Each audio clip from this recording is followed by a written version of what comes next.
If you've ever driven along the notoriously complicated roads of Boston's Seaport District, perhaps on your way to Logan Airport or East Boston, you may have noticed this strange, seemingly abandoned railway track that weaves through the city. You may have never seen a train on this line, but the tracks are still intact in many places. So, what is its story, and what is it used for? Let's take a look.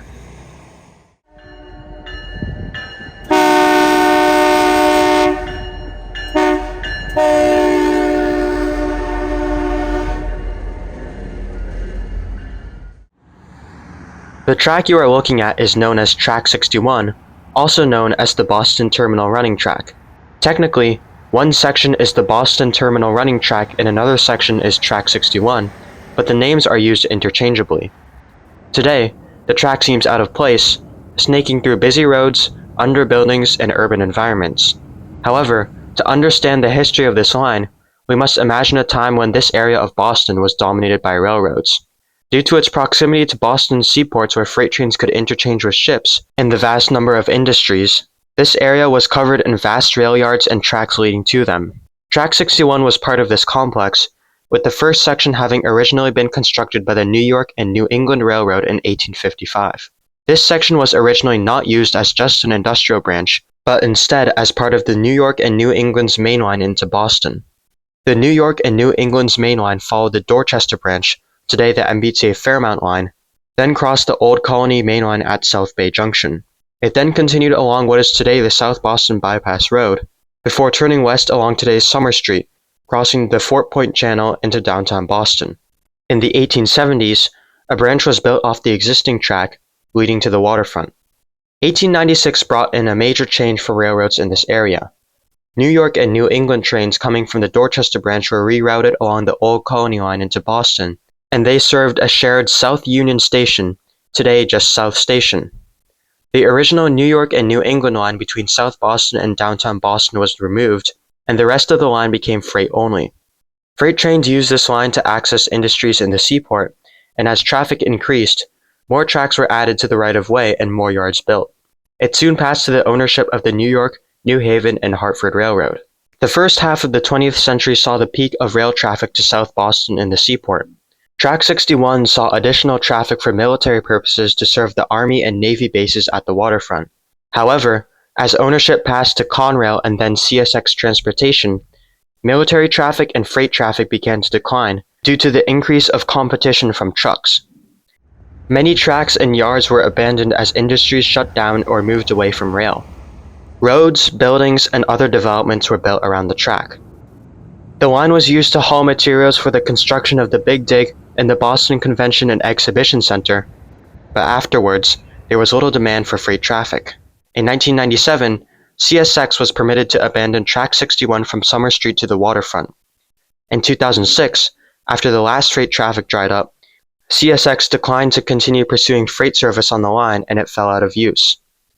In 2009, the state of Massachusetts purchased many CSX lines, including tracks which would be used for South Coast Rail, the Grand Junction Running Track, the rest of the Worcester Line, and Track 61.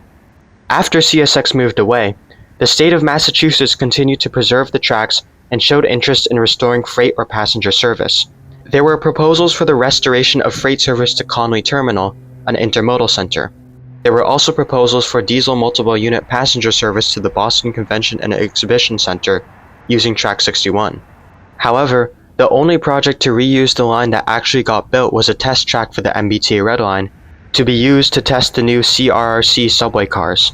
The plan was announced in 2017 and completed in 2021. It ran from South Bay Junction to Cipher Street, where the first grade crossing was located. The test track received a third rail and connected to the Red Line's Cabot Yard at South Bay Junction. But what happens at South Bay Junction is quite unique since Track 61 also connects to unelectrified tracks, which then connect to the commuter rail Old Colony tracks. So this junction is a very odd location where MBTA subway and commuter rail tracks connect. The only other such location on the MBTA is where the Green Line D branch and commuter rail Worcester Line connect at Riverside. Past the end of the Red Line test track, the line is out of use, but still mostly intact.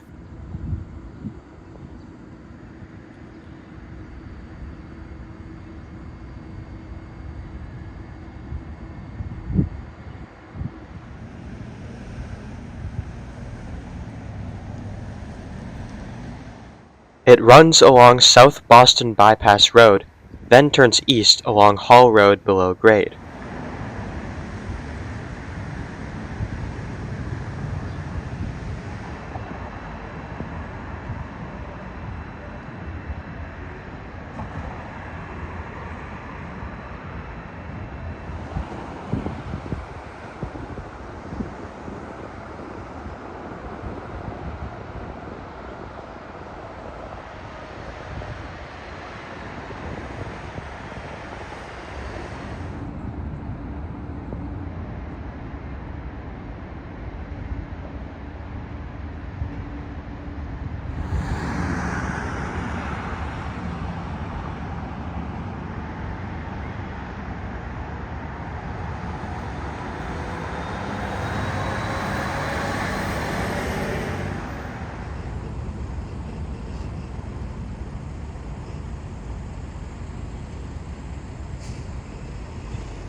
After Hall Road turns north, the track continues east along Dry Dock Avenue, and it begins to feel very out of place. It first passes through a pedestrian plaza, and then crosses Dry Dock Avenue and runs alongside it.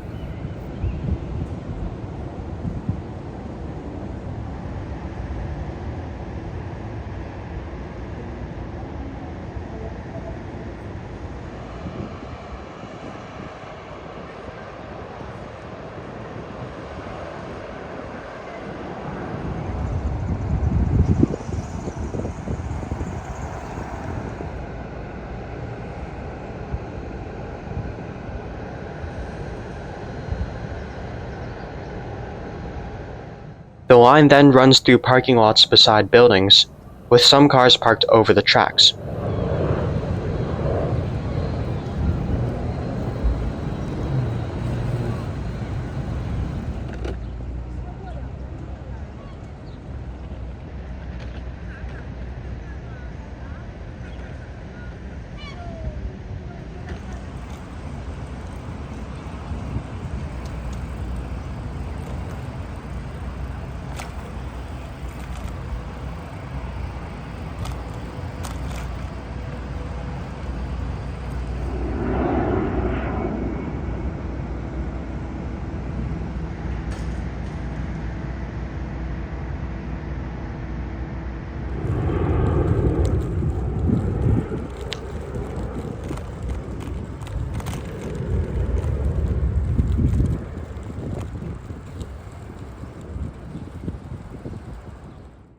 Finally, at the end of Dry Dock Avenue, the unused tracks fan out and end.